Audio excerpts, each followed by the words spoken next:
박도진과 결혼한 후 나는 마포구에 있는 30평짜리 낡은 아파트로 들어갔고 자연스럽게 시부모님이 운영하시는 떡국 공장으로도 시집을 간 셈이 되었다. 낮에는 사무실에서 장부를 마치고 밤에 집에 돌아오면 시어머니를 위해 지난 사고를 고고 친정아버지의 병원 약을 챙기고 남편의 종합소득세 신고서를 정리했다. 심지어 시누이의 신용카드 할부금까지 내 통장에서 빠져나가고 있었다. 주변 사람들은 모두 나를 보고 철들고 속 깊은 며느리라고 칭찬했다. 하지만 그 말을 솔직하게 번역하자면 부려먹기 좋고 돈도 안 들고 절대 도망치지 않을 사람이라는 뜻이었다. 친정아버지가 위암말기 판정을 받으셨던 그 반년 동안 나는 거의 매주 서울과 의정부에 있는 병원을 오가며 살았다. 하지만 아버지가 정말로 세상을 떠나시던 그날 시어머니는 현관문을 가로막고 서서 내게 소리쳤다. 죽은 사람은 이미 죽은 거고 산 사람은 내일 당장 출근을 해야 하지 않겠냐고. 남편은 소파에 앉아주시게만 들여다보며 고개 한번 돌리지 않았다. 나는 울며불며 매달리지도 그들에게 애원하지도 않았다. 그저 은행 기업금융팀에 전화 한 통을 걸어 공장 연장 대출에 대한 나의 연대보증을 철회했을 뿐이다. 20분도 채 지나지 않아 남편의 휴대폰이 미친 듯이 울리기 시작했다. 공장 법인 계좌가 동결되었고 납품업체들은 단체 채팅방에서 결제 대금을 독촉했으며 공장 정문에는 가압류 임시 통지서가 나붙었다. 그제야 그들은 나를 만만한 며느리가 아니라 자신들의 목줄을 쥔 생명줄로 보기 시작했다. 하지만 안타깝게도 너무 늦어버렸다. 이야기가 본격적으로 시작되기 전에 먼저 구독과 좋아요를 눌러주시고 지금 어디서 이 이야기를 듣고 계시는지 댓글로 남겨주세요. 여러분이 계신 모든 곳에 행복이 깃들기를 바랍니다. 자, 이제 마음을 편히 가지시고 제 이야기에 귀 기울여 주세요. 며느리 한지연이 도원식품의 장부가 든 상자를 마포구의 그 낡은 아파트로 처음 들고 왔던 날, 빗물에 젖어 흐물흐물해진 종이 상자 밑바닥이 현관문을 들어서는 순간 툭 하고 찢어졌다. 급여 명세서와 원료 결제 내역서가 현관 바닥에 어지럽게 흩어졌다. 내가 결혼한 지 채 2달도 되지 않았을 때였다. 남편 박도진은 현관 안쪽에 서서 한쪽 발은 슬리퍼를 밟고 다른 한쪽 발은 아직 꿰어 신지도 않은 채였다. 그는 바닥에 흩어진 종이들을 힐끗 내려다보며 웃으면서 말했다. 당신 대학 때 회계 전공했잖아. 겸사겸사 좀 봐줘. 우리 집 같은 조그만 공장은 장부랄 것도 없이 단순하니까. 시어머니 김순자 여사가 주방에서 고개를 내밀었다. 앞치마에는 떡국 국물이 허옇게 튀어 있었다. 어머니는 바닥에 널브러진 종이를 보고는 먼저 미간을 찌푸리며 나를 쳐다보았다. 어머머, 며느리 하나 들어오니 영 다르네. 어머니는 들고 있던 국자를 냄비 테두리에 탁탁 두드리며 말을 이었다. 이제 우리 도원식품도 제법 번듯한 격리를 뒀네. 도진아, 너 진짜 장가 한 번 잘 갔다. 나는 현관 바닥에 쭈그리고 앉아 종이를 한 장 한 장 주워 담았다. 그때만 해도 나는 장가 한 번 잘 갔다는 말이 진짜 나를 칭찬하는 건 줄 알았다. 나중에서야 깨달았다. 그들 집안에서 그 말의 진짜 뜻은 이것이었다. 이 사람은 부려먹기 딱 좋은데 따로 월급을 챙겨줄 필요도 없네. 나는 경기도 의정부에서 태어났다. 아버지는 20년 넘게 통학버스를 모셨다. 겨울에는 새벽 5시에 일어나셨고 여름에는 셔츠가 땀에 흠뻑 젖어도 에어컨 한 번 시원하게 틀지 못하고 아끼셨다. 내가 고등학생 때 어머니가 돌아가신 후 집에는 아버지와 나 둘뿐이었다. 아버지는 살가운 빈말은 잘 못하시는 분이었지만 비닐봉지로 겹겹이 싼 통장만큼은 언제나 장롱 맨 깊숙한 곳에 소중히 보관해 두셨다. 내가 결혼할 때 아버지는 당신의 퇴직금 중 일부를 헐어나와 남편이 마포 아파트 전세 재계약을 할 때 부족했던 차액을 보태주셨다. 아버지가 그 은행 봉투를 내 손에 쥐어주실 때 마디가 굵어진 손가락 끝과 손톱 밑에는 세차를 하며 낀 까만 때가 아직 남아있었다. 시댁이 서울인데 좀 안정적으로 살아야지. 아버지가 말씀하셨다. 처음부터 남들한테 기죽어 들어가지 마라. 나는 그 봉투를 꽉 쥔 채 코끝이 시큰해져서 주방에서 끓고 있는 주전자 쪽으로 고개를 돌려버렸다. 아버지가 한마디 덧붙이셨다.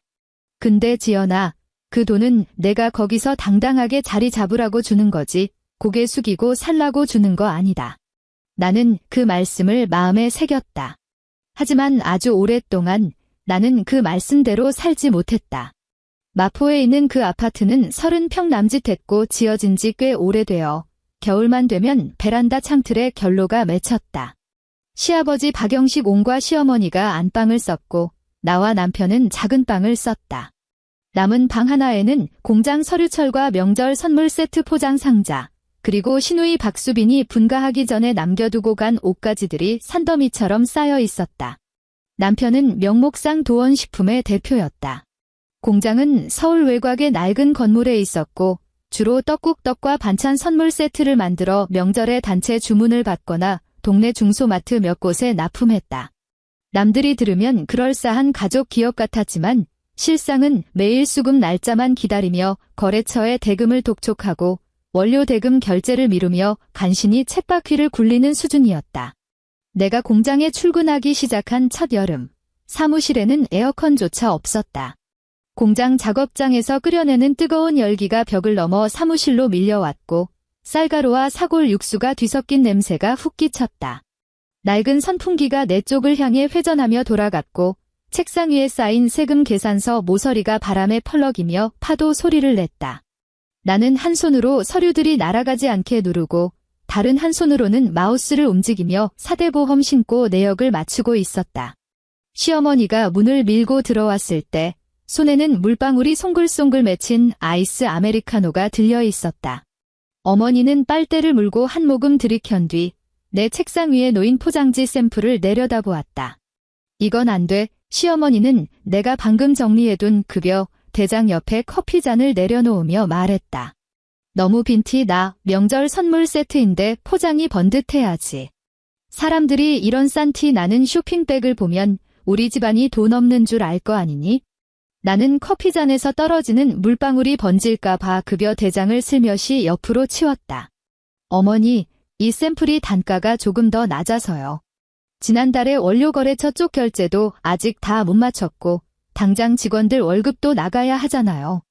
시어머니는 마치 무슨 재수 없는 소리라도 들은 것처럼 미간을 확 구겼다. 예, 며느리야. 장사하는 사람은 푼돈에 목매는 거 아니다. 시어머니는 포장지를 책상 위에 툭 던지며 말했다. 너희 젊은 애들은 이래서 스케일이 작아. 겉보기가 그럴싸해야 마트 쪽에서도 계속 물건을 떼 갈 거 아니니? 나는 컴퓨터 화면에 빨간색으로 표시된 미수금 내역표를 물끄러미 바라보았다. 목구멍까지 차올랐던 말이 혀끝에서 맴돌았지만 결국 꿀꺽 삼키고 말았다. 점심때가 다 되어 들어온 남편의 몸에서는 골프 연습장 특유의 인조 잔디 냄새와 땀 냄새가 뒤섞여 났다. 그는 내 키보드 옆에 구겨진 영수증 뭉치를 툭 던져 놓았다. 이것 좀 처리해. 남편이 말했다. 들춰보니 술자리, 골프 연습장, 대리운전, 그리고 금액이 제법 큰 룸살롱 결제 영수증까지 섞여 있었다. 이것도 법인카드로 돌려요? 내가 물었다. 남편은 의자를 빼고 털썩 주저앉더니 시어머니가 마시다 남긴 아이스 아메리카노를 쭉 들이켰다. 거래처 접대잖아. 남편이 심드렁하게 대답했다. 당신이 알아서 잘 맞출 줄 알면서 뭘 물어? 적당히 처리해. 거래처 누구랑 드신 건데요? 남편은 휴대폰 화면만 들여다보며 손가락으로 휙휙 스크롤을 내렸다. 아, 그냥 대충 비즈니스 접대라고 써넣어. 디테일한 건 당신이 나보다 더 잘 알잖아. 나는 남편의 바지 주머니에 처박혀 있다 나와서 모서리가 꼬깃꼬깃해진 영수증을 내려다보았다. 나는 곧바로 대답하지 않았다. 사무실 창밖에서는 화물 트럭이 후진하는 경고음이 뚜 하고 울리고 있었다. 그 소리가 귓바퀴를 찌르듯 신경을 긁었다.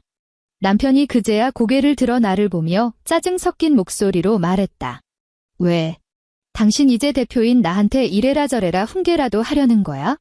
나는 영수증을 반듯하게 펴서 파일철에 끼워 넣었다. 일단 정리해 둘게요. 그때만 해도 나는 내 눈앞에 뚫린 구멍들을 먼저 메워야 한다고만 생각했다. 월급이 밀리면 안 되니까, 직원들 생계가 달린 일이니까. 세무신고가 틀리면 안 되니까, 삐끗하면 다 과태료니까, 은행 대출이 끊기면 안 되니까, 공장이 멈추면 이 집안 전체가 무너질 테니까. 나는 내가 가정을 지키고 있다고 믿었다. 나중에야 깨달았다. 내가 지키고 있던 건 남들이 끊임없이 파놓은 밑 빠진 독이었다는 것을. 신우이는 대학을 졸업한 지 얼마 되지 않아 강남 근처의 에스테틱에서 일한다며 집을 나갔다. 수입은 들쭉날쭉했지만 그녀의 신용카드 할부 청구서만큼은 꼬박꼬박 내 앞으로 날아왔다. 그녀가 처음 내게 카드 명세서를 보냈을 때 음성 메시지에는 콧소리가 섞인 웃음이 묻어 있었다. 새언니, 엄마가 일단 공장 돈으로 먼저 돌려막으라고 하셨어요. 제가 다음 달에 꼭 갚을게요. 나는 그 메시지를 남편에게 보여주었다. 남편은 소파에 비스듬히 누워 주식 방송을 보고 있었다. 텔레비전 속 경제 앵커의 목소리가 쩌렁쩌렁 울렸다. 그는 내 휴대폰을 힐끗 보더니 리모컨을 들어 볼륨을 더 높였다. 수빈이 아직 어리잖아. 남편이 화면에서 눈을 떼지 않고 말했다. 당신이 좀 도와줘. 우리가 남도 아니고 다 한 식구인데. 벌써 3번째예요. 남편이 마침내 고개를 돌려 나를 노려보았다. 당신 내 동생한테 왜 이렇게 야박하게 굴어? 당신 우리 집에 시집와서 먹고 자고 다 공짜로 하잖아. 나는 고개를 숙여 내 손가락에 끼워진 반지를 내려다보았다. 반지 안쪽에는 결혼식 날짜가 새겨져 있었다. 그 순간 정말 묻고 싶었다. 내가 먹는 밥, 내가 직접 차린 거 아니야? 내가 자는 이 집, 우리 아버지가 전세금 보태주신 덕에 있는 거 아니야? 하지만 곁에서 시아버지가 헛기침을 하셨고 주방에서 시어머니가 국을 풀하며 나를 부르는 소리가 들렸다. 나는 턱 밑까지 차오른 그 말을 다시 뱃속으로 꾹꾹 눌러 담았다. 밥상 머리에서 시어머니는 떡국이 담긴 가장 크고 좋은 그릇을 시아버지 앞으로 밀어주고 그 다음 그릇은 남편 쪽으로 밀어준 뒤 맨 마지막에 남은 작은 그릇을 내 앞에 툭 내려놓았다. 며느리야, 수빈이 일로 너무 예민하게 굴지 마라. 시어머니는 젓가락으로 밑반찬을 집어 남편의 밥 위에 얹어주며 말했다. 여자가 밖에 나가면 거칠해도 좀 하고 옷도 좀 사 입고 피부 관리도 받고 해야 남들한테 안 꿀리지. 안 그러면 남들이 우리 집안을 어떻게 보겠니? 나는 숟가락을 쥔 채 멈춰 있었다. 국물 위에는 파 조각 몇 개만 둥둥 떠 있었다. 어머니, 저도 이번 달엔 제 개인 저축액이 간당간당해요. 전세금 재계약할 때 보탠 돈도 아직 갚고 있어서요. 시어머니가 눈을 치켜뜨며 나를 쏘아보았다. 목소리는 낮아졌지만 날은 훨씬 날카로워져 있었다. 사돈어른이 보태주신 돈 있잖니? 그 돈 다 너희들 잘 살라고 주신 거 아니냐? 한 식구끼리 복닥거리며 사는데 굳이 친정돈 다르고 시댁돈 다르다고 그렇게 선을 짝짝 그어야겠니? 참 정떨어지게 들린다. 예. 옆에서 떡국을 퍼먹던 남편은 입을 꾹 다문 채 아무 말도 거들지 않았다. 그날 밤 설거지를 할 때 나는 수도꼭지를 아주 약하게 틀어놓았다. 낡은 아파트는 수압이 일정치 않아서 뜨거운 물이 확 쏟아지다가 갑자기 차가운 물로 바뀌곤 했다. 내 손가락이 뜨거운 물에 댈 뻔하다가 다시 얼음장 같은 물에 얼어붙기를 반복했다. 마지막 그릇을 식기 건조대에 올려놓으며 나는 그릇 테두리에서 몇 초간 손끝을 떼지 못했다. 고개 숙이고 살라고 준 돈이 아니라는 아버지의 말씀이 떠올랐다. 하지만 다음 날 공장 직원들 월급이 나가야 했기에 나는 또다시 신우이의 카드 할부금을 내 돈으로 먼저 메워버렸다. 아버지가 위암 판정을 받으신 건 이듬해 가을이었다. 병원 복도의 새하얀 조명은 사람의 핏기마저 지워버릴 듯 차가웠다. 의사는 최대한 감정을 배제한 채 건조하게 설명했고 내 옆에 앉은 아버지는 두 손을 무릎 위에 가지런히 모으고 허리를 꼿꼿하게 편 채였다. 마치 아직도 통학버스 운전석에 앉아 아이들이 타기를 기다리고 있는 사람처럼. 진료실을 나오자마자 아버지가 먼저 내게 물으셨다. 입원은 얼마나 해야 한대? 나는 검사 결과지를 반으로 접어 가방 안에 깊숙이 쑤셔 넣었다. 의사 선생님이 일단 치료 일정부터 잡아보자고 하셨어요. 정확한 건 경과를 지켜봐야 안 돼요. 아버지는 고개를 끄덕이더니 다시 물으셨다. 시댁에는 알렸니? 아직 말씀 안 드렸어요. 아버지는 복도 끝에 있는 수납 창구를 한참 동안 말없이 바라보셨다. 눈치 보이게 자꾸 연차 쓰지 마라. 아버지가 입을 떼셨다. 시댁에서 안 좋아한다. 너희 공장 일도 한창 바쁠 때 아니냐? 나는 고개를 돌려 병원 벽에 붙은 진료실 안내 화살표만 뚫어지게 쳐다보았다. 아빠 지금 많이 아프시잖아요. 아버지는 건조하게 갈라진 입술을 달싹이며 희미하게 웃으셨다. 알아. 내가 어린애도 아니고. 치료가 시작된 후 나는 매주 퇴근길에 공장에서 의정부로 달려갔다. 지하철을 타고 다시 버스로 갈아타야 했다. 겨울밤 버스 차창에는 허옇게 김이 서렸고 나는 손등으로 유리를 조금 닦아낸 뒤 가로등 불빛이 하나둘 뒤로 밀려나는 것을 멍하니 바라보았다. 병실안은 소독약 냄새로 진동했다. 아버지의 앙상한 손등에는 바늘이 꽂혀 있었고 가느다란 수액줄을 타고 투명한 액체가 똑똑 떨어져 내렸다. 아버지는 옆 병상 환자에게 행여나 방해가 될까 봐 늘 텔레비전 볼륨을 들릴 듯 말 듯 작게 줄여놓으셨다. 내가 사간 전복죽을 몇 숟갈 뜨지도 못한 채 아버지는 이내 숟가락을 내려놓으셨다. 너나 먹어라. 아버지가 말씀하셨다. 자꾸 내 얼굴만 빤히 보지 말고. 나는 아버지가 내려놓은 숟가락을 다시 집어 아버지 손에 쥐어드렸다. 한 입만 더 드세요. 간호사가 오늘 식사량 좀 늘리셔야 한다고 했단 말이에요. 아버지는 하기 싫은 숙제를 억지로 떠안은 아이처럼 미간을 찌푸리셨다. 겨우 한 숟갈을 입에 넣고는 아주 느릿느릿 삼키셨다. 잠시 후 아버지가 문득 내 얼굴을 물끄러미 바라보셨다. 지연아, 너 요새 살이 너무 빠졌다. 나는 시선을 내리깔고 죽만 휘휘 저었다. 공장이 여름에 원래 바빠서 그래요? 살 빠지면 다이어트 되고 좋죠 뭐. 아버지는 웃지 않으셨다. 차갑게 식어버린 손끝을 뻗어 내 손등을 가만히 토닥이셨다. 거기서 무조건 다 참고 살지 마라. 남이 일 시키면 그건 할 수 있어? 근데 사람을 쓸만한 물건 취급하면 그건 내가 확실히 알아야 한다. 아니라고 말하고 싶었다.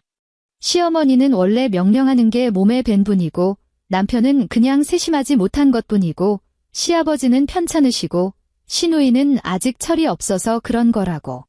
누구 하나 아기를 가지고 고의로 그러는 건 아니라고 변명하고 싶었다. 하지만 반창고가 덕지덕지 붙은 아버지의 야윈 손등을 보는 순간 그 말이 목구멍에 턱 걸려 나오지 않았다. 마포집으로 돌아오면 시계는 늘 밤 10시를 훌쩍 넘겨 있었다.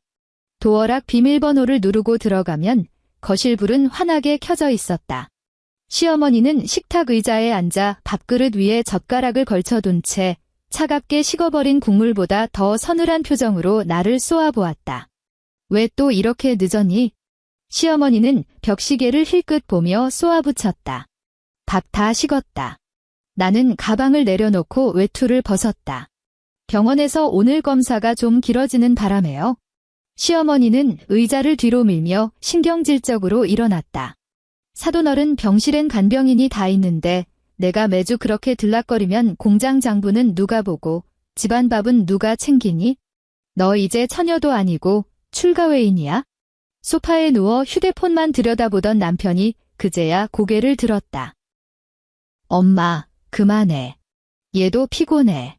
내가 속으로 안도의 한숨을 막 내쉬려던 찰나 남편이 말을 이었다. 지연아, 너 내일 공장에 일찍 좀 나가봐. 마트 쪽 정산 맞춰야지. 시어머니는 주방으로 획 돌아서며 냄비 뚜껑을 쾅 소리가 나게 닫았다. 나는 거실 한가운데 우두커니 서 있었다. 맨발에 닿은 거실 바닥의 냉기가 발끝을 타고 올라왔다. 당장 편한 옷으로 갈아입고 싶었고 세수를 하고 싶었고 아버지에게 나 집에 잘 도착했어요라고 카톡을 하나 남기고 싶었다. 하지만 식탁 위에는 치우지 않은 반찬 그릇들이 널브러져 있었고 싱크대에는 설거지거리가 산더미였으며 거실 테이블 위에는 남편이 던져놓은 연말정산 서류들이 어지럽게 흩어져 있었다. 나는 결국 주방으로 먼저 발걸음을 옮겼다. 그 반년 동안 나는 내 몸과 영혼을 여러 갈래로 찢어발기며 살았다. 새벽 6시에 일어나 밥을 안 치고 죽을 끓였으며 시아버지 혈압을 재고 시어머니가 공장에 들고 갈 서류들을 가방에 챙겨드렸다. 8시가 되기 전까지 공장에 도착해서 세금 계산서를 끊고 직원들 월급을 이체하고 은행 대출 연장 서류를 마쳤다. 해가 지면 의정부 병원으로 달려갔고 밤늦게 파김치가 되어 집에 돌아와서는 산더미 같은 설거지를 해치우고 세금 신고서를 검토하고 시누이의 카드 할부금을 내 통장에서 이체했다. 시어머니는 입버릇처럼 말했다. 우리 집 며느리 참 철들고 속 깊어. 물론 친척들 앞에서나 하는 소리였다. 어머니는 그런 말을 할 때면 내 어깨에 손을 얹으며 마치 값이 제법 나가는 쓸만한 가구를 자랑하는 듯한 태도를 보였다. 친척들은 고개를 주걱거렸다. 요즘 세상에 저런 며느리 얻기 하늘의 별 따기지. 나는 그 말에 맞춰 억지로 입꼬리를 끌어올리며 웃었지만 내 얼굴에는 어떤 생기도 온기도 남아있지 않았다.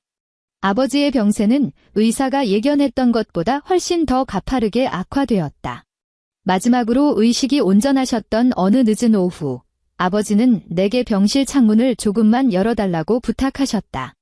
12월에 매서운 칼바람이 좁은 틈을 타고 들어와 병실 커튼을 파르르 떨게 만들었다. 아버지는 창밖을 물끄러미 응시하며 평소보다 훨씬 가라앉은 목소리로 말씀하셨다. 전세금 보탠 거, 그거 꼭 돌려받아라. 나는 침대 모서리에 걸터앉아 사과를 깎고 있었다. 칼끝이 허공에서 멈칫했고 길게 이어지던 사과 껍질이 툭 끊어졌다. 지금 갑자기 그 얘긴 왜 하세요? 아버지는 느릿느릿 고개를 돌려 내 눈을 맞추셨다. 명심해라. 아버지가 다짐을 받듯 말씀하셨다. 그거 박서방네 사업 미천으로 쓰라고 준 돈 아니다. 나는 사과를 한 입 크기로 잘라 작은 접시에 담았다. 아빠, 일단 이거 한 조각만 드세요. 아버지는 사과를 받지 않으셨다.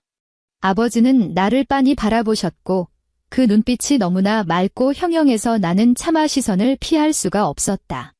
너 어릴 때 통학버스 안에서 짓궂은 사내 녀석들이 널 괴롭혀도 넌 나한테 절대 말 안 했어. 집에 와서 흙 묻은 교복을 혼자 몰래 빨았지? 내가 왜 그러냐고 물으면 넌 늘 괜찮다고 했어. 지연아, 괜찮다, 괜찮다 자꾸 그러면 남들은 진짜 다 괜찮은 줄 안다. 나는 고개를 푹 숙인 채 조각난 사과에 포크만 푹푹 찔러 넣었다. 알아요. 아버지는 깊은 한숨을 내쉬셨다. 넌 맨날 안다고만 하더라. 그날 마포로 돌아가는 길엔 진눈깨비가 흩날렸다. 아파트 엘리베이터 안에는 나 혼자뿐이었고 거울처럼 비치는 문짝 위로 바람에 산발이 된 내 머리카락과 퀭하게 멍든 눈 밑이 보였다. 나는 손바닥으로 머리를 꾹꾹 눌러 정돈했다. 엘리베이터가 층수에 도착했을 때 휴대폰이 윙하고 울렸다. 남편이었다. 너 지금 어디야? 남편의 목소리 너머로 남자들의 왁자지껄한 웃음소리가 들려왔다. 엘리베이터 아니야. 아, 그래? 그럼 집에 들어가서 내일 세무서에 낼 서류 좀 찾아놔. 나 밖에서 거래처 사람들 만나고 있으니까 좀 늦을 거야. 나는 휴대폰을 꽉 쥔 채 엘리베이터에서 내렸다. 나 오늘 너무 피곤해. 수학이 넘어가 잠시 정적에 휩싸이더니 남편의 목소리가 한 톤 낮아졌다. 지연아, 다들 피곤해. 그런 자잘한 걸로 예민하게 굴지 좀 마. 내 등 뒤로 엘리베이터 문이 닫혔다. 나는 집문 앞에 서서 도어락을 멍하니 바라보았다. 파란 불빛이 내 차가운 손끝을 비추고 있었다.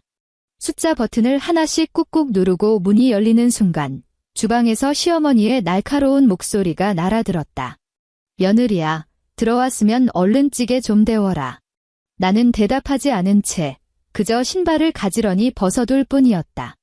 아버지가 돌아가시던 날 새벽 병원 복도는 무서울 만큼 고요했다. 간호사가 들어올 때도 발소리를 죽였다. 아버지의 숨소리는 때로는 길게, 때로는 밖에 이어졌다. 마치 낡은 통학버스가 가파른 오르막길을 오르며 헐떡이는 엔진 소리 같았다. 나는 아버지의 손을 꼭 쥐고 있었고 내 손바닥에는 점점 차갑게 식어가는 아버지의 체온이 고스란히 전해졌다. 마지막 순간 아버지는 반쯤 뜬 눈으로 천장을 허망하게 바라보셨다. 의사가 사망 시각을 선고할 때 나는 벽에 걸린 시계를 응시했다. 초침은 멈추지 않고 여전히 돌아가고 있었다. 나는 바로 소리내어 울지 않았다. 나는 가장 먼저 장례식장에 전화를 걸고 아버지와 함께 버스를 몰던 동료 기사님들께 연락을 돌리고 친척들에게 부고 문자를 보냈다. 모든 서류 절차를 마치고 날이 밝아오고 있었다. 병원 밖 하늘은 잿빛이었고 거리에는 벌써 테이크아웃 커피를 들고 출근을 서두르는 사람들의 모습이 보였다. 나는 상복으로 갈아입기 위해 마포 집으로 향했다. 현관문을 열자 거실에는 텔레비전 소리가 울려 퍼지고 있었다. 아침 뉴스 앵커가 종합주가지수와 날씨를 평온한 목소리로 전하고 있었다. 남편은 잠옷 차림으로 소파에 기대어 앉아 한 손에는 리모컨을 쥐고 다른 한 손으로는 휴대폰 화면을 스크롤하고 있었다. 나는 남편에게 눈길조차 주지 않고 곧장 작은 방으로 들어가 장롱 맨 밑바닥에서 검은색 원피스와 스타킹을 꺼냈다. 손끝이 내 마음대로 움직이지 않아 바들바들 떨렸다. 검은 스타킹을 채 반도 신지 못했을 때 방문 밖에서 신경질적인 노크 소리가 울렸다. 가볍게 두드리는 소리가 아니라 손가락 관절로 나무 문을 딱딱하게 찍어 누르는 듯한 소리였다. 지연아. 시어머니가 문 밖에서 불렀다. 너 일단 좀 나와봐라. 나는 스타킹을 끌어올리고 방문을 열었다. 시어머니는 복도에 서 있었다. 머리는 미용실에 다녀온 듯 단정하게 세팅되어 있었고 얼굴에는 뽀얗게 분칠이 되어 있었으며 귓불에는 진주 귀걸이가 매달려 있었다. 그녀의 손에는 두툼한 발주서 뭉치가 들려 있었다. 오늘 대형 마트 쪽에서 검수 나온다더라. 시어머니는 서류 뭉치를 내 얼굴 앞으로 쑥 들이밀었다. 너 먼저 공장에 좀 나가봐라. 빈소에는 나중에 천천히 가도 되잖니. 나는 그 서류 뭉치를 가만히 내려다보았다. 하얀 종이 위에는 마트 이름과 수량, 납품기한이 빼곡히 적혀 있었다. 내가 평소에 수백 번, 수천 번도 더 들여다보던 익숙한 주문서들이었다. 하지만 오늘 이 종이 쪼가리들이 아버지의 사망 진단서보다 앞서 내 눈앞에 들이밀어졌다. 어머니. 내 목소리는 형편없이 갈라져 있었다. 저희 아버지 오늘이 장례 첫날이에요. 저 지금 당장 빈소에 가봐야 합니다. 시어머니의 얼굴이 순식간에 일그러졌다. 내가 거기 가서 죽치고 앉아있으면 죽은 사람이 살아서 돌아오니? 시어머니는 발주서 뭉치를 내 발밑으로 패대기 쳤다. 종이들이 바닥에 차르륵 흩어지며 섬뜩한 마찰음을 냈다. 공장 하루 멈추면 그 어마어마한 손해는 대체 누가 책임질 거냐고. 나는 허리를 굽혀 발주서를 주워 들었다.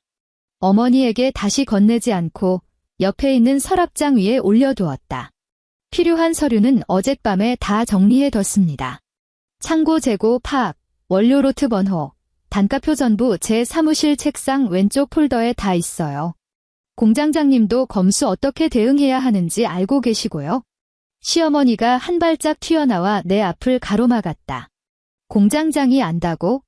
공장장이 은행 놈들하고 이빨을 깔 수 있어? 마트 MD들 비위를 맞출 수 있냐고. 내가 하던 일을 아무나 덥석덥석 대신 할 수 있는 줄 알아? 나는 시어머니의 붉은 입술을 쳐다보았다. 너무나도 선명하고 반듯하게 발린 립스틱. 그녀는 오늘 내 아버지가 돌아가셨다는 사실을 뻔히 알면서도 마치 중요한 계약이라도 따라가는 사람처럼 완벽하게 치장을 하고 내 앞을 막아서고 있었다. 거실에서 남편이 텔레비전 볼륨을 조금 줄였다. 그는 여전히 소파에서 엉덩이를 떼지 않았다. 나는 가방을 메고 현관 쪽으로 걸음을 옮겼다. 시어머니가 나보다 한 발 앞서 현관문 앞으로 달려가더니 양팔을 벌려 문을 턱 막았다. 주방 물기가 묻은 그녀의 슬리퍼가 현관 매트를 짓밟았다. 산 사람한테나 좀 잘해라. 시어머니의 목소리가 귀를 찢을 듯 날카롭게 치솟았다. 공장 하루 멈춰서 납품 펑크 나면 누가 책임질 거냐고? 너희 아버지가 지금 당장 무덤에서 일어나서 우리 물때 결제해 줄 수 있어? 내 발걸음이 우뚝 멈췄다. 남편이 마침내 입을 열었다. 그는 여전히 소파에 앉아 있었고 휴대폰 화면에서 눈을 뗀지는 채 1초도 되지 않은 듯 했다. 오늘 일단 마트 쪽 것만 마무리해. 남편이 심드렁하게 말했다. 빈소에는 내가 오후에 짬내서 같이 가줄게. 나는 고개를 돌려 그를 응시했다. 텔레비전 화면은 주식시장 뉴스를 비추고 있었고 붉고 푸른 그래프들이 쉴 새 없이 깜빡였다.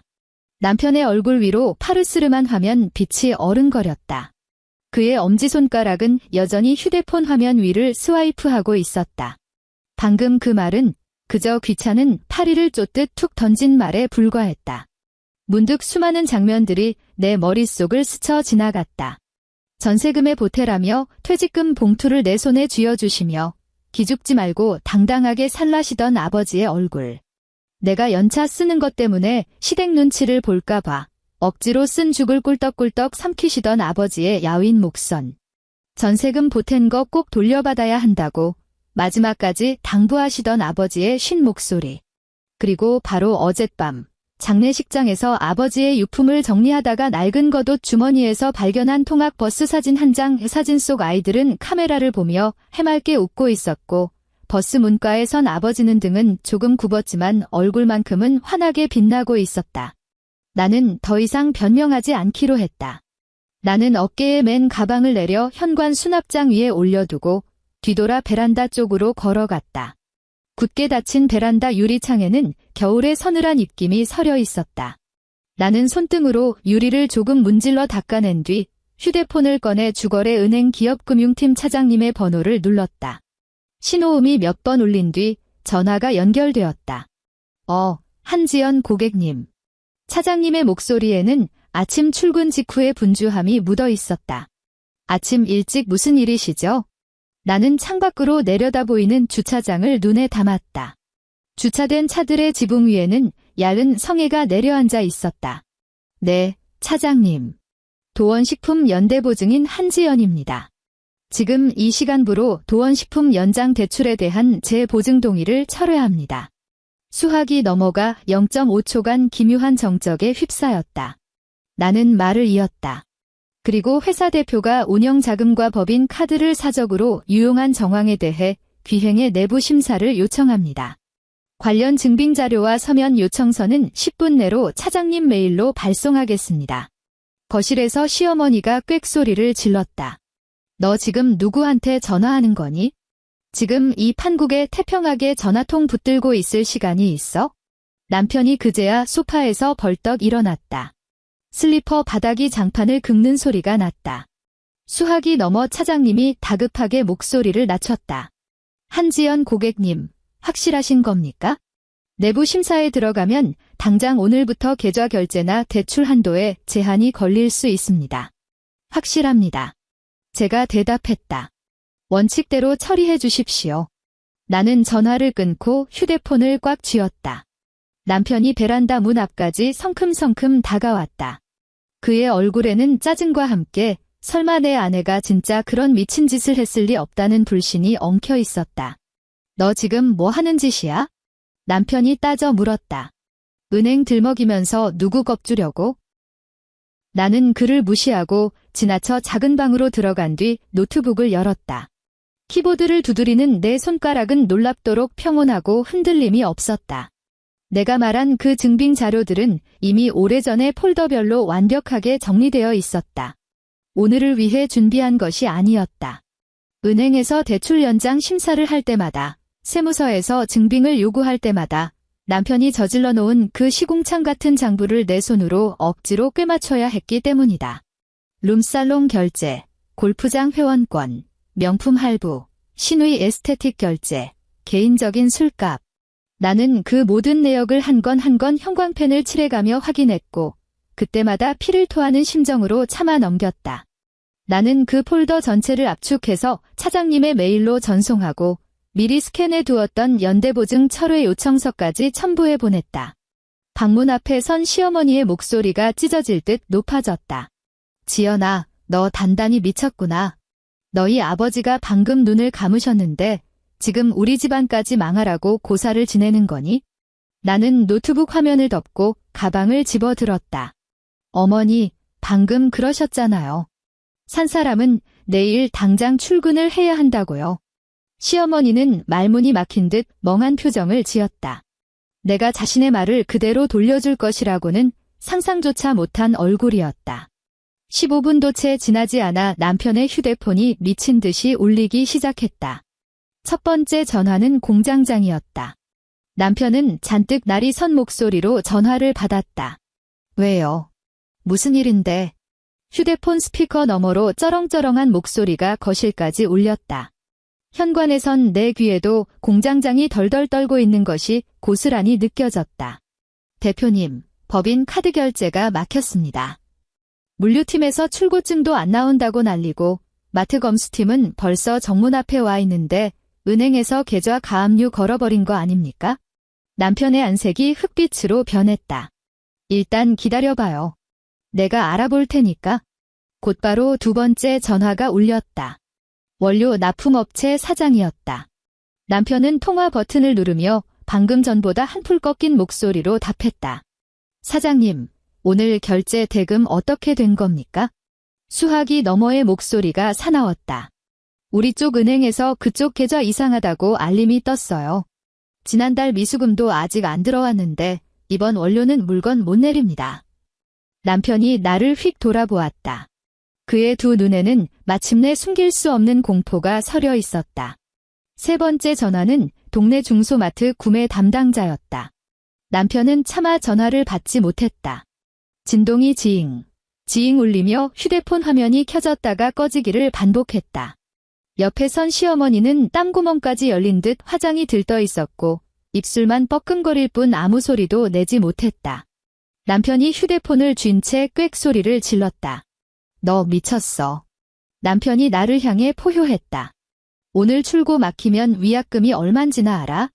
나는 현관 수납장에 올려두었던 발주서 뭉치를 집어들어 남편의 품에 안겨주었다. 대표님, 당신이 직접 수습하세요. 남편은 그 서류 뭉치를 멍하니 내려다보았다. 마치 종이의 무게를, 아니 자신이 대표라는 자리의 무게를 생전 처음 실감하는 사람 같았다. 시어머니가 달려들어 내 가방끈을 낚아채려 했다. 너 지금 여기서 한 발짝도 못 나가. 시어머니가 악을 썼다. 당장 은행에 전화 다시 걸어. 당장. 내가 은행 담당자랑 제일 친하잖니. 그냥 오해가 있었다고 빨리 계좌 풀라고 당장 말해. 나는 한 발짝 뒤로 물러서며 그녀의 손을 피했다. 저희 아버지 빈소가 저를 기다리고 있습니다. 시어머니의 손이 허공에서 허우적거렸다. 그녀의 손가락에 끼워진 굵은 금반지가 현관 센서 등 불빛을 받아 번쩍였다. 너희 아버지는 이미 죽었잖아. 시어머니는 이를 꽉 깨물며 저주를 퍼부었다. 내가 지금 이딴 짓거리를 하는 건 멀쩡히 살아있는 사람들을 다 죽이려는 짓거리야. 나는 그녀를 똑바로 쳐다보았다. 예전의 나라면 변명을 했을 것이다. 아버지는 남이 아니라고, 장례 첫날 상주가 자리를 비울 수는 없다고, 공장 업무 매뉴얼은 다 책상 위에 올려두었고 내가 할 수 있는 최선은 다했다고 눈물로 호소했을 것이다. 하지만 그날 나는 딱 한마디만 했다. 비키세요. 시어머니는 비키지 않았다. 나는 도어락에 열린 버튼을 꾹 눌렀다. 띠리릭, 경쾌한 전자음과 함께 문이 덜컥 열렸고 복도의 차가운 바람이 현관 안으로 훅 밀려 들어왔다. 시어머니는 여전히 어깨를 뻣뻣하게 세운 채 문 앞을 버티고 있었다. 나는 남편을 쳐다보았다. 계속 그렇게 구경만 하고 있을 거야? 남편은 휴대폰을 꽉 쥔 채 입술을 일자형으로 굳게 다물었다. 몇 초간의 팽팽한 정적 끝에 그는 팔을 뻗어 시어머니를 억지로 옆으로 끌어당겼다. 엄마, 일단 보내. 남편이 지씹듯 말했다. 내가 당장 은행으로 갈 테니까. 시어머니가 고개를 획 돌려 남편을 노려보았다. 넌 인연을 그냥 보내겠다는 거야? 인연이 우리 집안을 쑥대밭으로 만들어놨는데 그냥 가라고? 남편은 대답하지 않았다. 그는 억눌린 분노와 그 속에 묘하게 섞인 비굴함이 담긴 눈동자로 나를 바라보았다. 지연아, 일단 일 더 크게 만들지 마. 넌 빈소에 가 있어. 내가 어떻게든 수습해놓고 갈게. 이따 은행에서 너한테 확인 전화 오면 무조건 내가 잘 좀 말해. 나는 현관문을 활짝 열어젖혔다. 전화 안 받을 겁니다. 아파트 계단을 내려가는 동안 내 휴대폰은 쉴 새 없이 진동했다. 남편, 시어머니, 공장장, 납품업체 사장.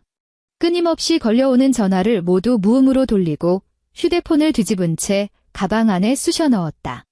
장례식장으로 향하는 택시 안, 서울의 아침 출근길은 이미 꽉 막혀 있었다. 차창 밖 인도에는 삼각김밥을 베어 물며 젠걸음으로 걷는 사람, 스마트폰에 콜을 받고 걷는 사람들이 가득했다. 나는 뒷좌석에 꼿꼿이 앉아 있었다. 까만 상복 치마가 무릎에 닿는 감촉을 느끼며 내 손에는 아버지의 사망진단서 사본이 쥐어 있었다. 택시 기사님은 룸미러로 나를 슬쩍 힐끗거릴 뿐 아무 말 없이 라디오 볼륨만 조용히 줄여주셨다. 장례식장 복도에는 은은한 향냄새와 육개장 냄새가 배어 있었다. 친척들이 하나둘 모여들었고 아버지가 통학버스를 모실 때 함께 일하셨던 동료 기사님들도 찾아오셨다. 어설프게 맨 넥타이에 낡은 검은 양복을 입은 그분들은 영정사진 앞에서 절을 할 때만큼은 세상 누구보다 경건하고 정중했다. 나는 빈소 한 구석에 앉아 조문객들에게 맞절을 했다. 허리를 굽힐 때마다 누군가 내 등을 무겁게 짓누르는 것 같았다. 마포집에서 무슨 난리가 났는지 떠올릴 겨를조차 없었다. 정오 무렵 이서영 변호사가 빈소에 도착했다. 그녀는 내 대학 선배로 현재 가사 및 기업 관련 소송을 전문으로 맡고 있었다. 아버지의 병세가 깊어졌을 때 나는 그녀를 한 번 찾아간 적이 있었다.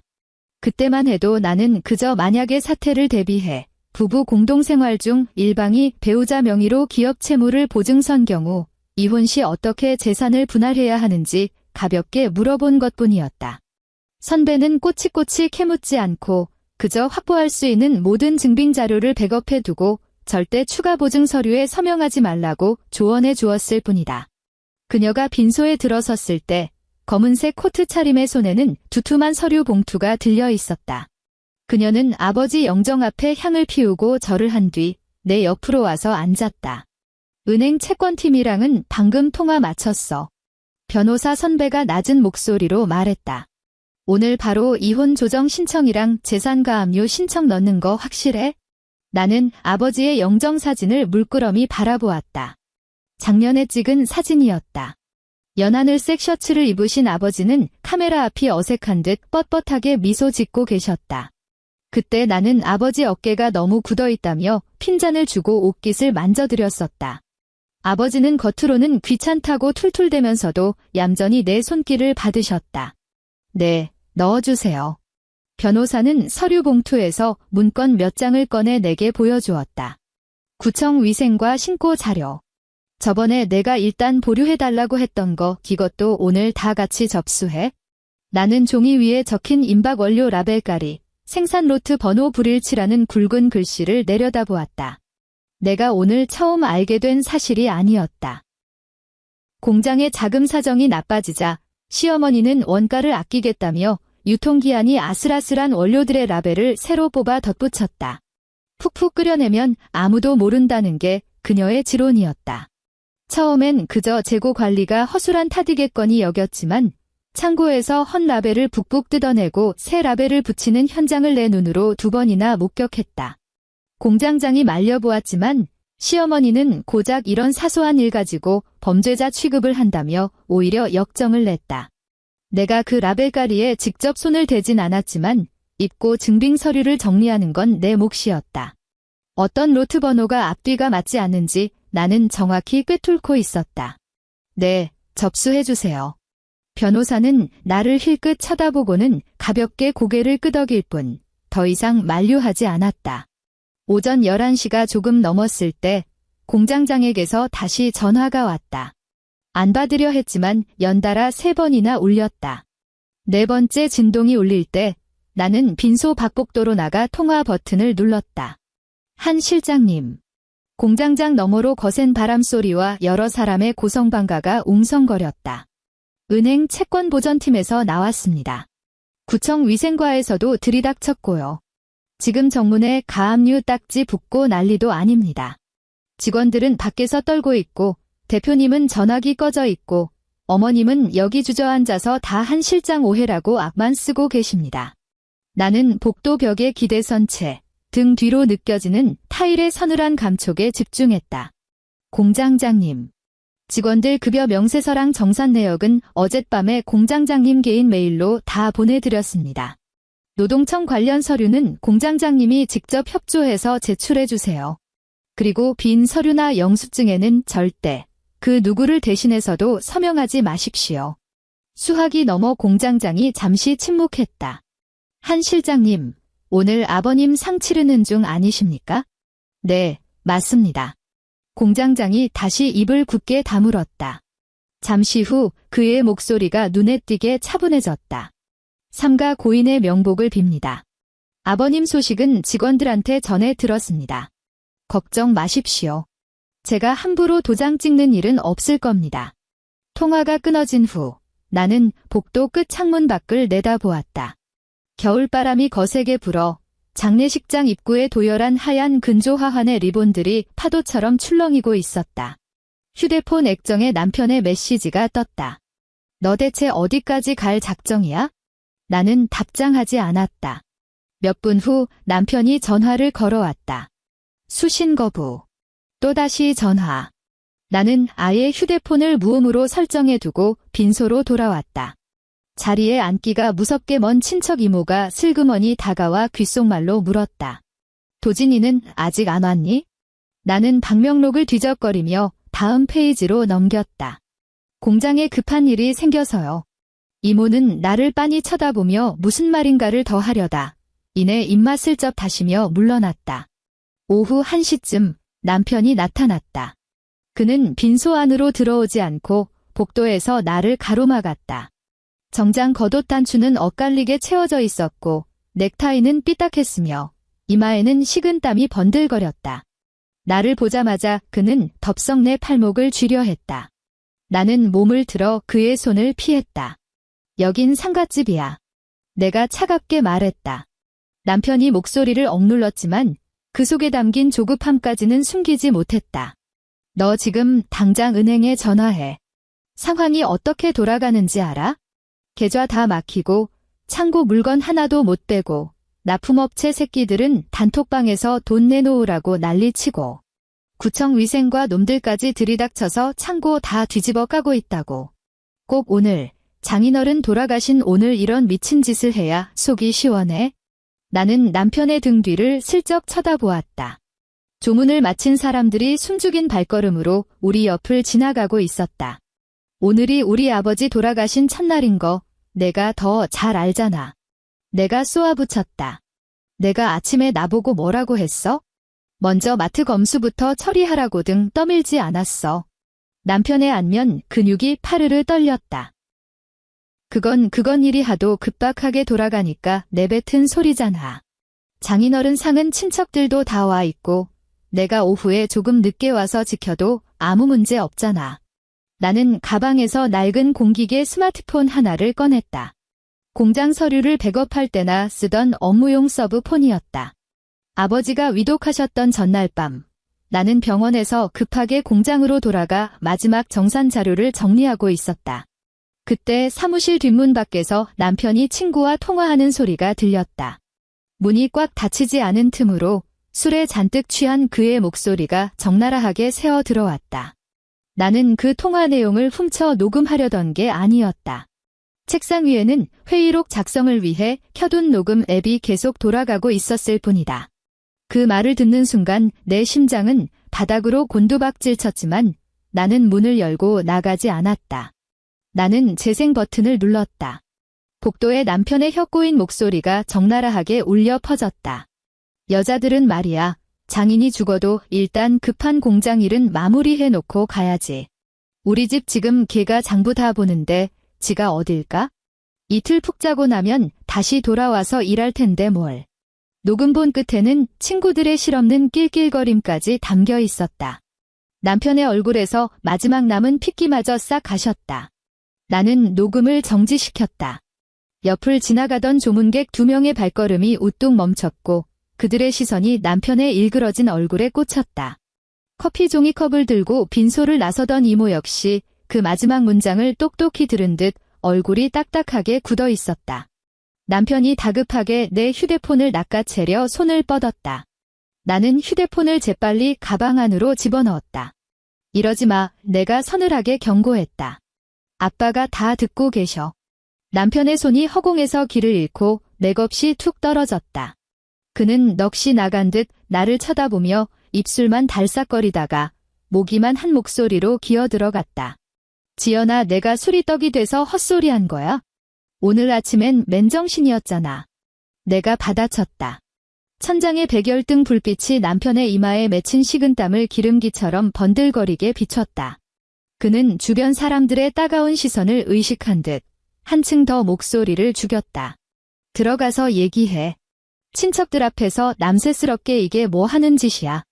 나는 그를 보며 허탈한 웃음이 터질 뻔했다. 참으로 익숙한 레퍼토리였다. 그들 가족은 내가 무언가를 꾹꾹 참고 희생해야 할 때는 다 한 식구니까라고 얼버무렸고, 내가 억울함을 토로할 때면 남들 보기 창피하니까 조용히 하라고 입을 틀어막았다. 그 빌어먹을 가족이라는 이름은 그들의 악행을 덮어주는 든든한 방패막이이자 내 허리를 꺾어버리는 무거운 족쇄였다. 아내 변호사님 와 계셔. 내가 단호하게 말했다. 할 말 있으면 변호사님이랑 해. 남편의 동공이 지진을 일으켰다. 너 진짜 이혼이라도 하겠다는 거야? 나는 대답하지 않고 몸을 돌려 빈소 안으로 들어갔다. 정면에는 아버지의 영정사진이 놓여 있었고 향 연기가 꼿꼿하게 피어오르고 있었다. 나는 사진 옆으로 다가가 새로 들어오는 조문객들을 향해 허리를 굽혀 맞절을 했다. 남편은 끝내 빈소 안으로 발을 들이지 못했다. 오후 3시 정각 시어머니가 나타났다. 그녀는 거의 장례식장을 부수고 들어올 기세로 뛰어들어왔다. 곱게 올렸던 머리는 산발이 되어 이리저리 뻗쳐 있었고 아침에 공들여 한 화장은 식은땀에 얼룩져 눈물 자국처럼 번져 있었다. 발에는 집에서 신던 슬리퍼를 그대로 짚고 나왔고 양말조차 짝짝이로 신은 꼴이 얼마나 정신없이 뛰쳐나왔는지를 증명했다. 빈소 입구에 들어선 그녀는 가장 먼저 아버지의 영정사진을 보았고 그 다음 한쪽에 앉아있는 변호사와 친척들을 훑어보았다. 그녀의 발걸음이 우뚝 멈췄다. 그리고 다음 순간 털썩 소리와 함께 맨바닥에 무릎을 꿇더니 손이 발이 되도록 싹싹 비비기 시작했다. 순식간에 빈소 안이 무덤처럼 고요해졌다. 타닥타닥 향 타들어가는 소리만 선명해졌고 주방 쪽에서 육개장을 푸던 국자가 그릇에 부딪히는 소리마저 멈춰버렸다. 시어머니가 고개를 쳐들고 나를 보며 바들바들 떨리는 목소리로 소리쳤다. 며느리야, 내가 다 잘못했다. 그녀는 두 손을 땅에 짚고 무릎걸음으로 엉금엉금 다가왔다. 제발 은행에 전화해서 그것 좀 취소해다오. 공장 넘어가면 다 죽는다. 사돈어른도 내가 산 사람을 벼랑 끝으로 몰아넣는 건 원치 않으실 게라. 나는 어깨에 검은 완장을 찬 채 아버지의 영정 옆에 꼿꼿이 서 있었다. 오늘 아침 현관문을 가로막고 서서 그녀가 내뱉었던 말들이 귓가에 맴돌았다. 산 사람한테나 좀 잘해라. 너희 아버지가 지금 당장 무덤에서 일어나서 우리 물때 결제해 줄 수 있어? 나는 발밑에 엎드린 시어머니를 차갑게 내려다보았다. 그녀는 오열하고 있었지만 시선은 자꾸만 변호사의 서류 봉투 쪽으로 힐끔거렸다. 그녀의 뒤를 따라 들어온 남편도 결국 바닥에 무릎을 꿇었다. 쿵 하고 무거운 파열음이 났다. 남편은 고개를 푹 숙인 채 아까 복도에서보다 훨씬 더 비굴해진 목소리로 웅얼거렸다. 지연아, 공장 무너지면 우리 식구 다 길바닥에 나앉아. 아버지 혈압 약값, 엄마 생활비, 직원들 월급 다 끝장난다고. 제발 일단 계좌만 풀어줘. 집에 가서 천천히 다시 얘기하자. 내가 하자는 대로 다 할게. 남편은 말을 마치고 이마를 바닥에 짓지었다. 주변의 친척들 몇몇이 민망한 듯 고개를 돌리는 것이 보였다. 아버지의 동료 기사님은 향을 쥔 채 다가오지도 물러서지도 못하고 어정쩡하게 서 계셨다. 예전의 나라면 아마 사색이 되었을 것이다. 어른들이 내 발밑에 무릎을 꿇었으니 하늘이 무너졌다고 생각했을 것이다. 어서 일어나시라고 부축하며 내 억울함 따위는 다 묻어둔 채 어떻게든 이 난장판을 수습하려 전전긍긍했을 것이다. 하지만 그날 나는 미동조차 하지 않았다. 아, 저들도 아쉬울 때는 허리를 굽힐 줄 아는 인간들이었구나. 다만 여태껏 굽혀야 할 허리가 항상 내 목이었을 뿐이다. 변호사가 내 옆으로 다가와 서류철을 펼쳤다. 그녀는 목소리를 높이지 않았지만 적막한 빈소 안에서는 그 내용이 토시 하나 틀리지 않고 쩌렁쩌렁하게 울려 퍼졌다. 박도진 씨, 김순자 여사님. 한지연 씨는 조정에 응할 의사가 있습니다. 단, 몇 가지 전제 조건이 충족되어야 합니다. 시어머니가 무릎을 꿇은 채 미친 듯이 고개를 끄덕였다. 그래. 내가 다 들어주마. 다 약속하마. 변호사는 나를 힐끗 쳐다본 뒤 낭독을 이어갔다. 첫째, 박도진 씨는 이혼 조정 시 한지연 씨의 특유재산 및 그 부친이 지원한 자금에 대해 어떠한 재산 분할도 청구하지 않는다. 여기에는 한지연 씨의 혼전 저축액, 부친의 퇴직금 지원금 및 그에 대한 반환 청구권 일체가 포함된다. 남편이 바닥에 처박고 있던 고개를 확 쳐들었다. 뭐라고요? 재산 분할을 포기하라고요? 아니, 그 마포 집이 내 명의. 변호사가 서늘한 눈빛으로 남편의 말을 잘랐다. 끝까지 들으시죠. 나는 남편에게 눈길 한 번 주지 않은 채 영정 앞에 흰 국화꽃만 뚫어지게 응시했다. 에어컨 바람을 너무 맞은 탓인지 꽃잎 가장자리가 누렇게 말라 들어가고 있었다. 변호사의 낭독이 이어졌다. 둘째, 도원식품의 법인 채무, 법인카드 개인 유용액, 그리고 박수빈 씨 명의로 발생하여 한지연 씨가 대납한 신용카드 할부금에 대해 완전한 채무 분리를 이행한다. 한지연 씨는 향후 어떠한 연대보증의 책임도 지지 않으며 추가 서류 작성에 일절 응하지 않는다. 시어머니의 오열 소리가 잦아들었다. 남편의 안색은 잿빛으로 변해버렸다.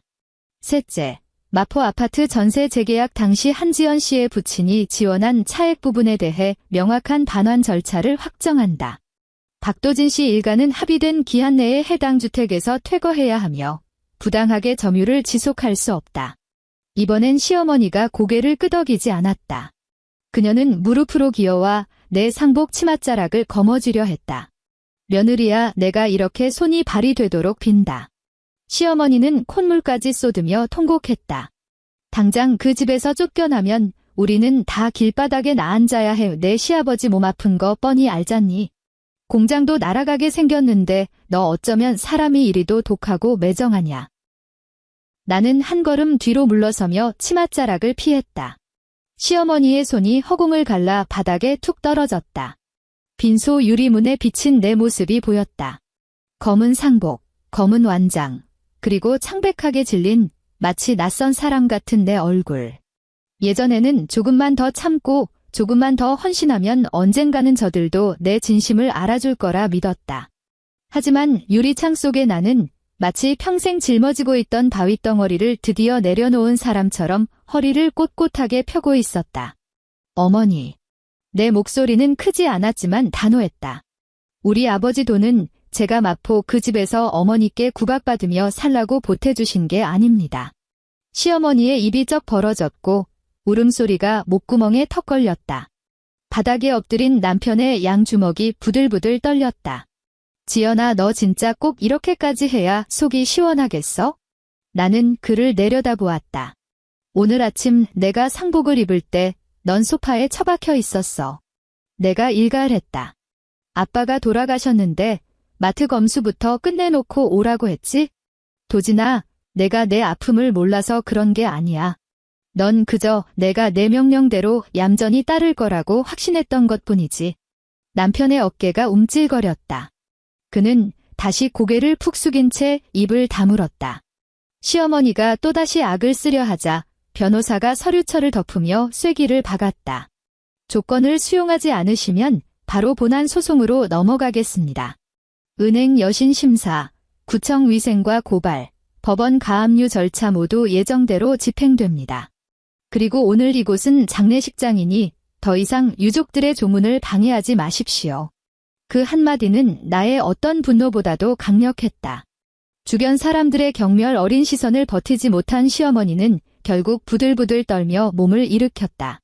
다리에 힘이 풀려 주저앉으려는 것을 남편이 억지로 부축해 세웠다. 그녀는 남편의 팔에 매달린 채 넉나간 얼굴로 중얼거렸다. 끝났어. 우린 다 끝났어. 나는 몸을 돌려 아버지의 동료 기사님께 다시 맞절을 올렸다. 향을 꽂은 그 아저씨는 내게 다가오셨다.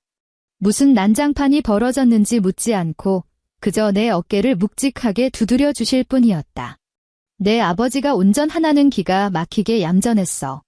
기사님이 말씀하셨다. 애들이 차 안에서 아무리 떠들어도 화 한 번 안 내셨지. 근데 딱 한 번 버스가 2분 늦었다고 삿대질하며 폐악질을 부리는 학부모가 있었어. 내 아버지가 어떻게 했는지 아냐? 블랙박스 칩속 빼서 던져주면서 당장 학교 가서 교장이랑 직접 따지자고 하셨지. 내 아버지 바보라서 참은 게 아니야? 언제 참지 말아야 할지를 정확히 아는 분이셨다. 나는 허리를 깊이 숙여 인사했다. 와주셔서 감사합니다. 기사님이 돌아가신 후 나는 향로 앞으로 다가가 타들어가는 향을 새 것으로 갈아 끼웠다. 하얀 재가 향로 위로 곱게 떨어져 내렸다. 나는 핀셋으로 향의 각도를 반듯하게 맞췄다. 손끝이 아주 미세하게 떨렸지만 향은 넘어지지 않고 꼿꼿하게 섰다. 발인 날 아침, 살을 에일듯 날씨가 매서웠다. 연구차가 장례식장을 빠져나갈 때 나는 검은 외투를 여민 채 길가에 서서 멀어지는 붉은 후미등을 하염없이 바라보았다. 친척들은 하나둘 흩어졌고 장례식장 직원이 화환을 치운 자리에는 흙바닥에 깊게 파인 자국만이 남았다. 남편은 그 후로 내게 단 한마디도 걸지 않았다. 시어머니는 아예 발인 날 코빼기도 보이지 않았다. 시아버지는 첫날 잠시 들러 구석에서 기침만 하다가 내 얼굴을 보고 입술을 달싹거리더니 끝내 아무 말 없이 돌아가신 게 전부였다. 장례를 치르고 사흘 뒤 나는 마포 아파트에서 내 짐을 뺐다. 이삿짐 센터 직원이 도착했을 때 시어머니는 거실 소파에 앉아 흑빛 얼굴을 하고 있었다. 예전처럼 주방부터 치우라며 호통을 치지도 않았고 내가 싸는 짐을 보며 그거 박씨 집안 물건 아니냐고 따지지도 않았다. 그저 내가 서류 상자들을 나르는 걸 초점 잃은 눈으로 멍하니 좇을 뿐이었다. 나는 내 옷가지와 아버지의 유품 몇 점, 공장 장부 100억 본, 그리고 낡은 노트북 하나만 챙겼다. 주방에 있는 냄비는 거들떠보지도 않았다. 언젠가 시어머니가 시집온 여자는 시댁 식구들이 쓰던 솥단지에 밥을 지어야 진짜 식구가 되는 거라며 떠넘겼던 바로 그 냄비였다. 지금 그 냄비는 가스레인지 위에 덩그러니 놓여 있었고 바닥에는 시커멓게 눕은 자국이 지워지지 않은 채 남아있었다. 작은 방을 마지막으로 둘러보던 중 옷장 맨 구석에 아버지가 전세금 차액을 담아주셨던 그 낡은 은행 봉투가 버려져 있는 것을 발견했다.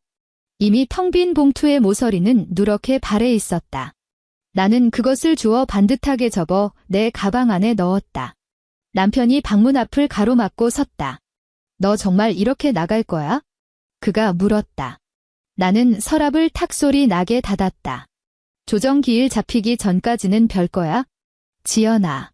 남편이 행여나 거실에 시어머니가 들을까 봐 목소리를 한껏 낮추며 내 팔을 잡으려 했다. 그날 일은 내가 다 잘못했어. 입이 10개라도 할 말이 없다. 근데 너도 우리 공장 사정 뻔히 알잖아. 어릴 때부터 부모님이 피땀 흘려 키워온 공장이야. 내 대해서 그걸 말아먹을 순 없잖아. 나는 그를 쏘아보았다. 구겨진 셔츠에 턱수염은 거뭇하게 자라 있었다. 예전의 나라면 이런 그의 모습을 보고 마음이 약해졌을 것이다. 이 사람도 참 어깨가 무겁겠구나, 동정했을 것이다. 하지만 지금 내 눈에 들어온 건 그의 등 뒤로 보이는 거실의 푹신한 소파뿐이었다. 우리 아버지가 돌아가셨던 그 아침, 그는 바로 저 소파에 늘어져 있었다. 공장 망할까 봐 겁났겠지? 내가 차갑게 내뱉었다. 그래서 내가 져야 할 책임까지 몽땅 내 등에 지워놓은 거잖아. 도진아, 넌 책임을 질 줄 모르는 게 아니라 내 책임을 떠넘기기로 아주 얍삽하게 선택한 것뿐이야. 남편의 안면 근육이 딱딱하게 굳어졌다. 나는 마지막 가방을 들고 방을 빠져나왔다. 거실에 앉아있던 시어머니가 갑자기 등 뒤에 대고 악다구니를 썼다. 내 발로 그 문턱 넘어가면 다신 후회하지 마라. 나는 현관에서 신발을 갈아 신다 말고 멈춰 섰다. 그 대사 역시 그녀의 단골 레퍼토리였다.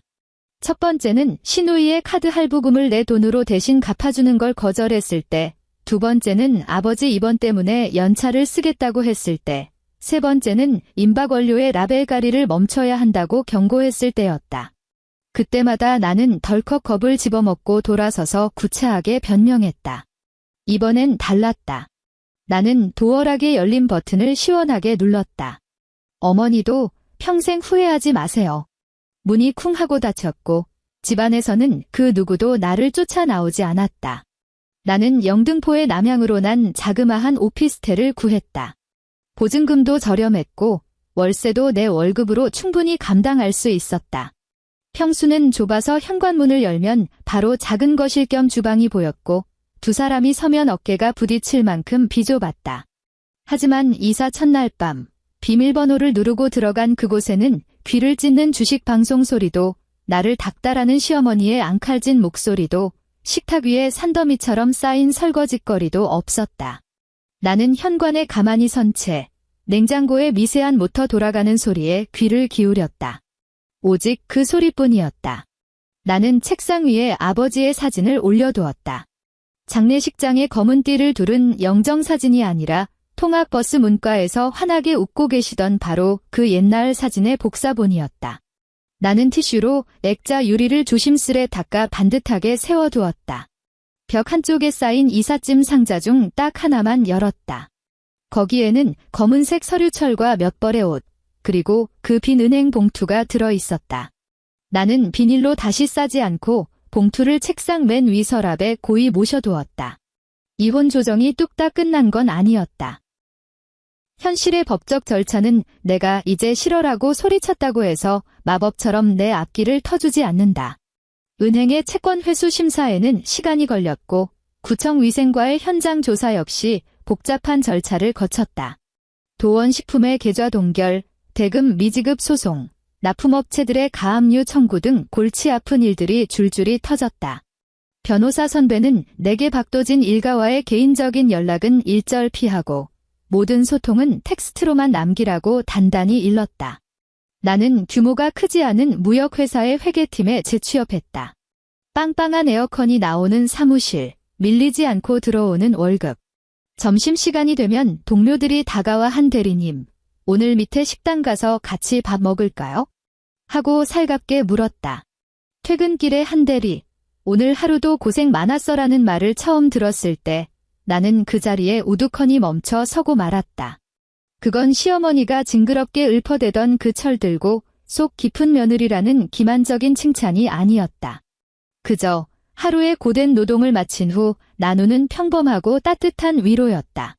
아버지의 병원비로 진 빚은 이혼 조정 과정에서 돌려받기로 확정된 전세금 차액의 일부와 내 개인 저축을 털어 다달이 갚아나갔다. 마지막 남은 병원비 잔액을 모두 완납하던 날, 나는 영수증을 쥔 채 병원 로비 한가운데 서 있었다. 내 곁을 숱한 사람들이 스쳐 지나갔고 수납 창구 앞에는 여전히 길고 지루한 줄이 늘어서 있었다.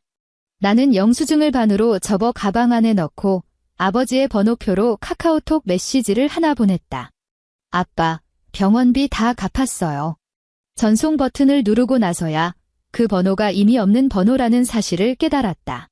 나는 메시지를 삭제하지 않았다. 전송 실패라는 붉은 글씨가 떠 있었지만 그냥 그대로 내버려 두었다. 도원식품이 어떻게 무너져가고 있는지는 공장장을 통해 간간히 전해 들었다. 그 역시 미련 없이 공장을 떠나 다른 식품회사의 관리직으로 자리를 옮겼다. 법원 조정 기일이 잡히기 전 우리는 한 번 만났고 그는 미지급된 직원들 급여와 관련된 자료를 변호사와 내게 넘겨주며 도원식품의 말로를 들려주었다. 구청 위생과에서 현장 적발된 게 한두 건이 아니라서 벌금액이 어마어마합니다. 공장장은 김이 모락모락 나는 종이컵을 테이블 위에 내려놓으며 씁쓸하게 말했다. 은행 대출 연장도 완전히 막혔고 원료 업체들은 현금 박치기 아니면 절대 물건 안 준다며 돌아섰고요. 공장 건물은 곧 경매로 넘어갈 겁니다. 나는 묵묵히 고개를 끄덕였다. 공장장이 나를 쳐다보며 길게 한숨을 쉬었다. 솔직히 우리 직원들 다 알고 있었습니다. 회사가 굴러갔던 건 다 한 실장님 덕이라는 거. 박 대표야 거래처 사장들 오면 번지르르하게 양복배 입고 나가서 우리 도원식품이 전통이 어쩌고 이빨이나 깔 줄 알지? 오늘 직원들 월급은 어떻게 융통할지 세무 신고는 언제 마감인지, 거래처 미수금은 어떻게 돌려막을지, 그 똥 치우는 일은 전부 한 실장님이 독박 썼잖아요. 나는 커피 잔을 집어들었다. 컵 표면이 될 듯이 뜨거웠다.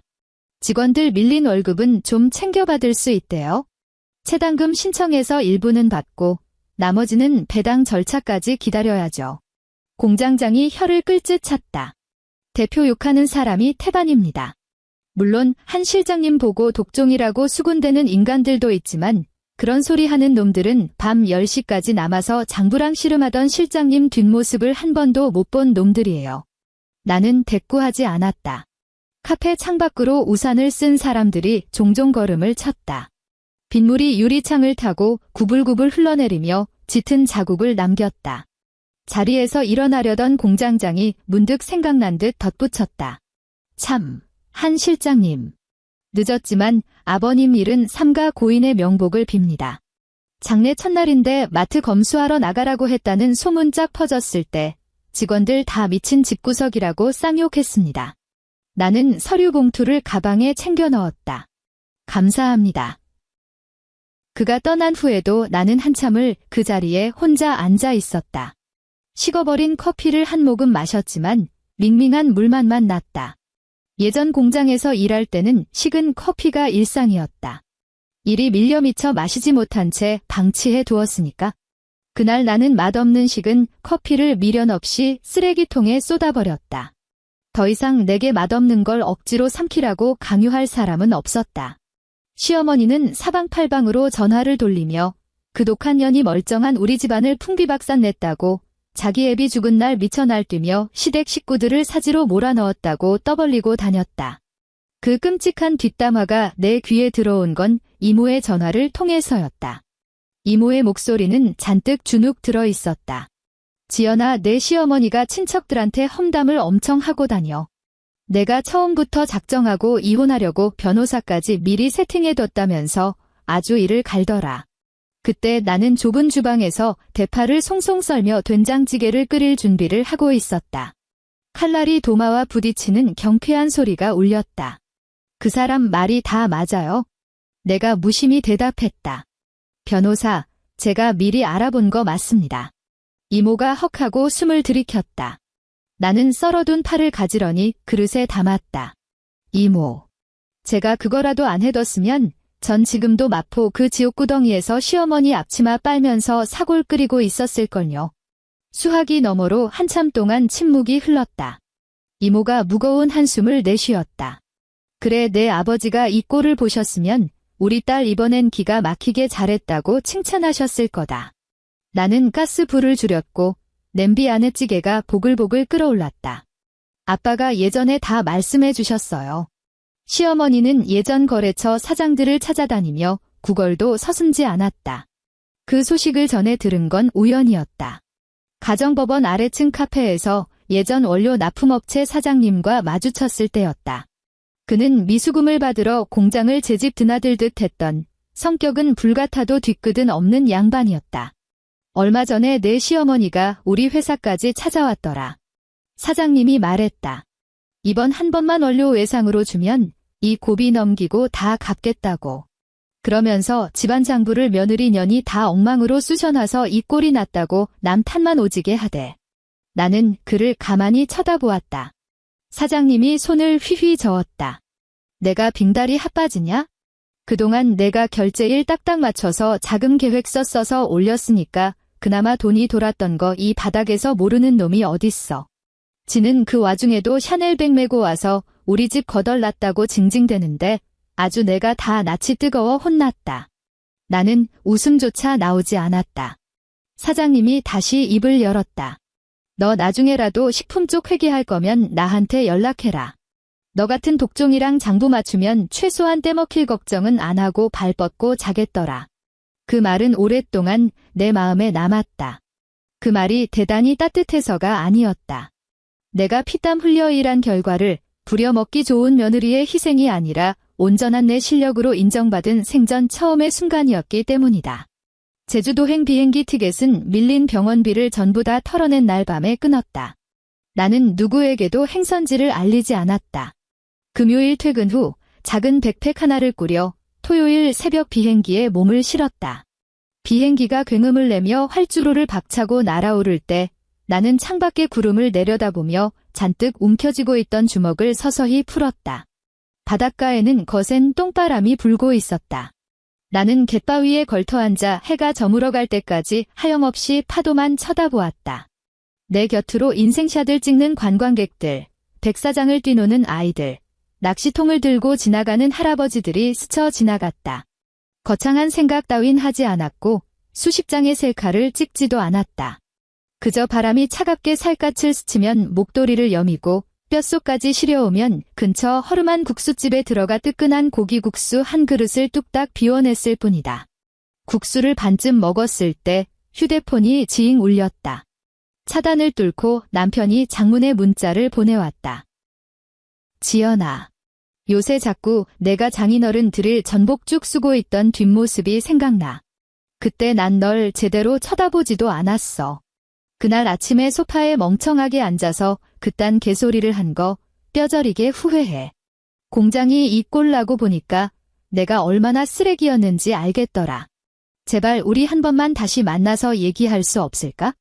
나 정말 뼈저리게 반성하고 있어? 나는 문자를 다 읽은 뒤 휴대폰을 식탁 위에 엎어버렸다. 고기국수에 뜨거운 김이 얼굴로 훅 끼쳐 안경알이 뽀얗게 흐려졌다. 나는 안경을 벗고 티슈로 김을 조심스레 닦아냈다. 주방 카운터 너머로 국수집 아주머니가 쳐다보고 있던 예능 프로그램에서 요란한 폭소가 터져나왔다. 나는 다시 휴대폰을 들어 문자를 캡처한 뒤 변호사 선배에게 전송했다. 선배의 답장은 빛의 속도로 날아왔다. 증거로 킵해둘 테니까 절대 답장하지 마. 나는 그 번호 역시 가차없이 차단 목록에 쳐넣고 국수를 마저 후루룩 삼켰다. 면발은 조금 불어있었지만 국물만큼은 끝내주게 뜨끈했다. 나는 남은 국물까지 싹싹 비웠다. 식당 문을 나서자 매서운 바닷바람이 뺨을 때렸지만 나는 주머니에 손을 깊숙이 찔러 넣었다. 손끝에 만져지는 돌아가는 비행기 탑승권이 내 손의 온기에 녹아 부드러워져 있었다. 서울로 돌아온 후에도 법정 다툼은 길게 이어졌다. 처음엔 남편 쪽에서 재산 분할 포기를 결사반대했다. 변호사 선배는 도원식품의 악성 채무, 남편의 룸살롱 법인 카드 횡령 내역, 우리 아버지가 보탠 전세금 차액, 내가 대신 막아준 시누이의 에스테틱 할부금 명세서를 낱낱이 표로 정리해 법정에 들이밀었다. 조정위원은 그 산더미 같은 서류를 훑어보더니 안경 너머로 남편을 차갑게 쏘아보았다. 박도진 씨 이 정도의 결제 내역을 부부 공동생활을 위한 필수 생활비로 인정해 달라는 건 어불성설 아닙니까? 맞은편에 앉은 남편의 얼굴이 일그러졌다. 그는 나름 번듯해 보이려고 새로 빼입은 정장을 입고 나왔지만 달코해진 셔츠 소매 끝자락은 숨길 수가 없었다. 룸살롱, 유흥비와 피부관리실 결제 내역이 조목조목 까발려지자 그는 쥐구멍이라도 찾고 싶은 표정으로 나를 쳐다보았다. 제발 이번 한 번만 입을 다물어 달라는 그런 비굴한 눈빛이었다. 나는 철저하게 그를 무시했다. 시어머니는 조정실 안까지 들어오지도 못하고 복도 벤치에서 서성이고 있었다. 중간 휴정 시간에 화장실을 다녀오던 길, 나는 벤치에 널브러져 있는 그녀를 마주쳤다. 살이 쏙 빠진 얼굴에 미용실 갈 돈도 없는지 머리뿌리 쪽에는 하얀 새치가 흉하게 자라나 있었다. 그녀는 나를 보자마자 벌떡 일어났다. 지연아. 시어머니가 다가왔다.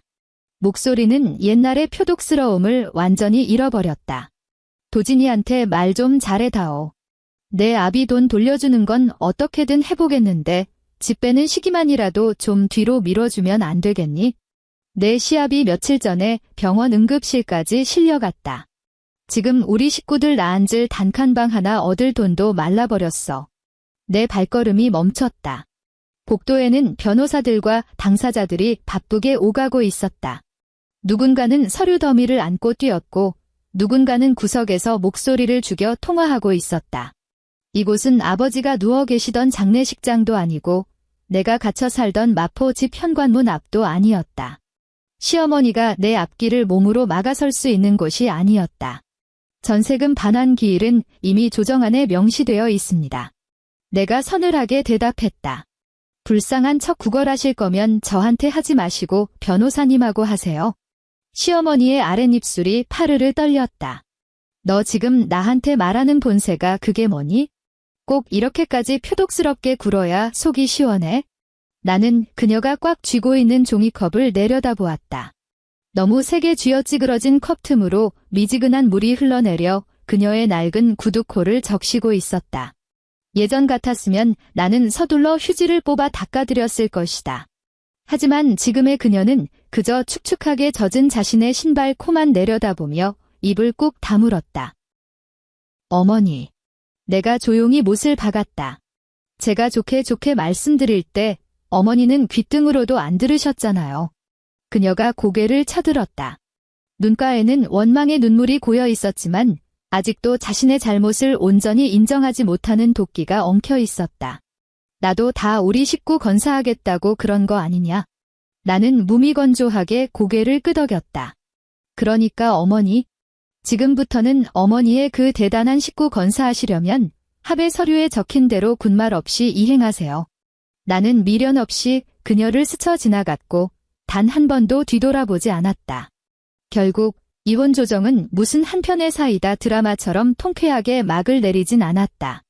누군가 책상을 콱 내리치며 백기를 들지도 않았고 그 자리에서 무릎을 꿇고 통곡하지도 않았다. 그것은 그저 수많은 서류 뭉치와 끝없는 서명과 피 말리는 기다림으로 이루어진 기계적인 절차에 불과했다. 남편은 내 개인 재산에 대한 분할 청구를 깔끔하게 포기했고 도원식품의 악성 부채와 법인 카드 유용액은 철저하게 남편의 몫으로 쪼개졌다. 마포 아파트 전세금 중 아버지가 보태주셨던 차액은 정확한 반환기일과 강제 퇴거 날짜가 못 박혔다. 마지막 조정 합의서에 서명할 때 남편은 펜을 쥔 채 한참이나 뜸을 들였다. 조정위원이 사무적인 말투로 재촉했다. 박도진 씨 이해 없으시면 서명하십시오. 남편이 처참한 눈으로 나를 올려다보았다. 지연아, 우리 진짜 이렇게 끝나는 거야? 나는 그가 덜덜 떨며 쥐고 있는 펜촉을 응시했다. 이렇게 만든 건 옛날부터 너였어. 내가 차갑게 쏘아붙였다. 나는 단지 내가 저질러 놓은 짓거리의 영수증에 오늘 서명하는 것뿐이야. 남편은 고개를 푹 수그리고 서류에 도장을 찍었다. 도원식품은 결국 법원 경매로 넘어갔다. 남편은 어떻게든 바닥부터 다시 일어서 보려 발버둥을 쳤지만 신용불량 딱지가 붙고 전 회사 횡령 기록까지 따라다녀 제1금융권에서는 10원 한 장 대출받지 못했다. 한때 술집 룸살롱에서 빳빳한 양복을 입고 거래처 사장들 어깨를 주무르며 우리 공장이 말이야 하고 거들먹거리던 그는 나중에는 렌터카 비용조차 연체되어 친구의 낡은 중고차를 빌려 타고 푼돈을 구하러 다닌다고 했다. 그 찌질한 소식이 내 귀에 닿았을 때 나는 새 회사에서 연말 정산 서류와 씨름하고 있었다. 동료 직원이 서류 한 뭉치를 들고 내 파티션으로 다가왔다. 한 대리님, 이 영수증은 계정 과목을 어디로 빼야 할까요? 나는 서류를 건네받아 찬찬히 훑어보았다. 접대비로 처리하되 지출 증빙 명세서가 붙어야 해요. 영수증만 달랑 가져오면 반려시킬 겁니다. 동료가 혀를 내두르며 웃었다. 우리 한 대리님, 진짜 얄짤없다니까. 나는 서류를 다시 돌려주며 피식 웃었다. 처음부터 얄짤없이 굴어야 나중에 똥줄 탈 일이 안 생겨요. 동료는 잠시 멈칫하더니 이내 크게 고개를 끄덕이며 웃음을 터뜨렸다. 연말이 되자 서울 하늘에서 며칠째 진눈깨비가 흩날렸다. 내가 사는 낡은 오피스텔은 창문 실리콘이 다 떨어져 나가서 바람이 세게 불면 우풍이 씩씩 들어왔다. 나는 철물점에서 문풍지를 사와서 주말 내내 창틀에 직접 붙이고 있었다. 작업을 반쯤 마쳤을 때 삐빅 하고 인터폰이 울렸다.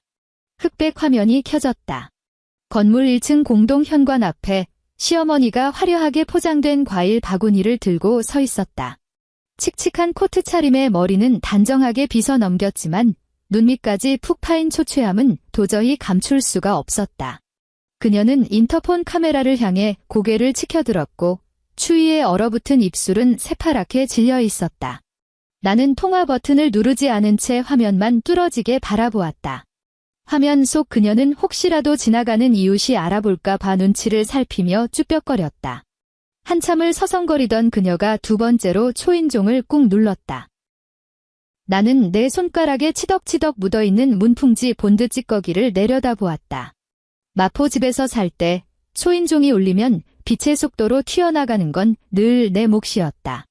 배달 음식 기사, 택배 기사, 납품업체 직원, 깐깐한 친척들, 보일러 수리 기사. 그 집에 사는 모든 인간들은 내가 현관문을 여는 것을 너무나 당연하게 여겼다. 세 번째로 요란한 벨소리가 울려 퍼졌을 때 나는 비로소 통화 버튼을 눌렀다. 누구시죠? 내 목소리가 들리자마자 시어머니가 카메라 렌즈 앞까지 얼굴을 바짝 들이밀었다. 지연아, 나다. 애미다. 밖이 너무 춥구나. 일단 문 좀 열어다오. 비싼 과일도 좀 사왔다. 내 얼굴 보고 꼭 할 얘기가 있어서 그래? 나는 화면 속 그녀의 손에 들린 과일 바구니를 싸늘하게 노려보았다. 촌스러운 빨간색 리본이 요란하게 매달린 것이 꼭 명절날 거래처에 굽실거리며 돌리던 뇌물 같았다. 용건이 있으시면 제 담당 변호사 통해서 연락하십시오. 시어머니의 안면 근육이 딱딱하게 굳어졌다. 나 법원 서류 조가리 때문에 온 거 아니야? 그녀가 다급하게 변명했다. 내가 하도 걱정돼서 그래? 혼자 나가 사는데 끼니는 제대로 챙겨 먹는지. 예전에야 내가 시험이랍시고 좀 모질게 군 적도 있다 쳐도 한 식구끼리 피눈물 나게 앙심을 품고 살면 쓰겠니? 나는 손가락에 묻은 끈적끈적한 찌꺼기를 손톱으로 벅벅 긁어내며 천천히 입을 뗐다. 우린 이제 한 식구 아닙니다. 시어머니의 표정이 와르르 무너져 내렸다. 칼바람을 맞으며 서 있는 그녀의 목소리에 비참한 울음기가 섞여들었다. 너 진짜 이렇게까지 독하게 굴어야겠어? 도진이 저 꼴나서 빌빌대고 내 시애비도 얼마 전에 또 응급실 실려갔어. 평생 일군 공장도 남의 손에 넘어가게 생겼고 우리 살던 집에서도 쫓겨나야 해. 이 꼴을 보고도 내 마음엔 일말의 가책도 없단 말이냐. 나는 화면을 똑바로 응시했다.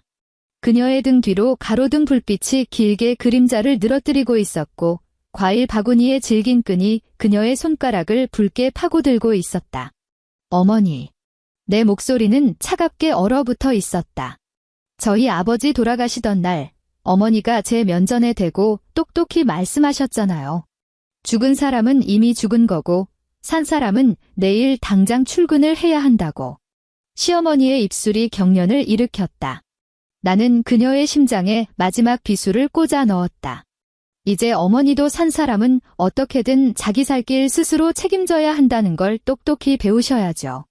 나는 가차없이 통화 종료 버튼을 눌러버렸다. 화면이 툭 까맣게 꺼지기 직전까지 시어머니는 그 자리에 망부석처럼 서 있었다. 과일 바구니를 내려놓지도 다시 초인종을 누르지도 못하는 처참한 꼴이었다. 나는 다시 창틀에 매달려 문풍지를 마저 붙였다. 중간에 삐뚤게 붙은 곳이 있어 북 뜯어내고 다시 반듯하게 붙였다. 바깥에서 울부짖던 바람소리가 한결 잦아든 것 같았다. 얼마 후 경비 아저씨가 인터폰을 쳐서 1층에 어떤 아주머니가 한참을 서성거리는데 혹시 아는 사람이면 올려보낼지 물었다. 나는 단호하게 잘랐다. 모르는 사람입니다. 그날 시어머니는 영하의 날씨에 무려 3시간이나 공동 현관 앞을 버티고 서 있었다고 했다. 나중에 분리수거를 하러 나갔을 때 경비 아저씨가 지나가는 말로 전해준 이야기였다. 그 아주머니가 결국 그 무거운 과일 상자를 들고 터덜터덜 걸어 나가는데 다리에 감각이 없는지 절뚝거리더라고 하셨다. 나는 그 말을 듣고도 그저 가볍게 고개만 끄덕일 뿐이었다. 그날 굳게 닫아버린 현관문 너머의 내 세상은 내가 상상했던 것보다 훨씬 더 고요하고 평화로웠다. 전 남편은 내게 번호를 차단당한 후에도 발신 번호를 수시로 바꿔가며 스토커처럼 문자를 보내왔다. 어떤 날은 절절한 장문의 편지가 왔고 어떤 날은 딱 한 줄짜리 구질구질한 미련이 날아왔다. 나 오늘 출근하다가 당신이 장인어른 사다 드리던 본죽 앞을 지나갔어. 우리 엄마가 엊그제 장인어른 꿈을 꿨대. 지연아 진짜 우리 다 잊고 밑바닥부터 다시 시작할 순 없을까? 그 문자가 도착할 때마다 나는 한치의 망설임도 없이 화면을 캡처해서 변호사 선배에게 넘기고 저장하고 차단 버튼을 눌렀다. 그 구차한 짓거리를 몇 번 반복하고 나니 마침내 그의 연락도 완전히 끊어졌다. 어느 늦은 밤, 장대비가 쏟아졌다.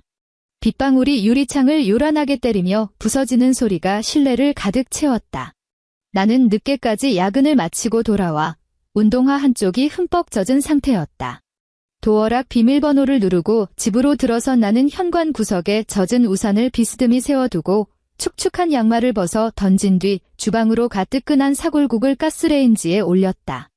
내 냉장고에는 오직 나를 위해 마트에서 사온 깔끔한 밑반찬들이 정갈하게 채워져 있었다. 그 누구도 포장지가 빈티난다며 시비를 걸지 않았고 왜 이렇게 늦게 쳐들어왔냐며 닥달하는 사람도 없었으며 내가 치워야 할 술집 영수증과 밥그릇이 식탁 위에 산더미처럼 쌓여있지도 않았다. 국물이 보글보글 끓어오르자 가스불을 약하게 줄였다. 식탁 한쪽에 무심하게 던져둔 휴대폰 화면은 시커멓게 꺼진 채 미동도 없었다. 좁은 방 안에는 사골국이 끓는 소리와 창문을 때리는 시원한 빗소리만이 완벽한 하모니를 이루고 있었다. 나는 국그릇을 식탁으로 조심스레 옮겼다. 뜨거운 김이 행여나 액자 유리에 닿을까 봐 아버지가 환하게 웃고 계시는 사진을 아주 조금 옆으로 비켜놓았다. 사진 속 아버지는 여전히 통학버스 문과에 선 채 조금은 뻣뻣하지만 세상에서 가장 따뜻한 미소를 짓고 계셨다. 아빠. 나는 누구에게도 들리지 않을 만큼 작은 목소리로 속삭였다. 저 오늘 월급 안 밀리고 제때 잘 받았어요. 그건 예전 떡국 공장의 위태위태한 직원 급여를 말하는 게 아니었다. 오롯이 내 노동의 대가로 떳떳하게 받아낸 온전한 내 돈이었다. 혼잣말을 끝낸 나는 숟가락을 들어 뜨끈한 국물을 크게 한 입 떠 넣었다. 조금 싱거운 듯해서 소금을 가지러 주방 쪽으로 몸을 일으켰다. 몸을 돌리는 순간 현관 매트 위가 텅 비어 있는 것이 눈에 들어왔다. 나를 숨막히게 짓누르던 그 어떤 불청객의 구두도 슬리퍼도 없었다. 나는 소금통을 제자리에 밀어넣고 싱크대 수납장 문을 탁 소리 나게 닫았다. 창밖에는 여전히 장대비가 쏟아지고 있었지만 내 손으로 꼼꼼하게 발라둔 문풍지 덕분에 낡은 창틀로는 단 한 점의 외풍도 빗방울도 새어 들어오지 않았다.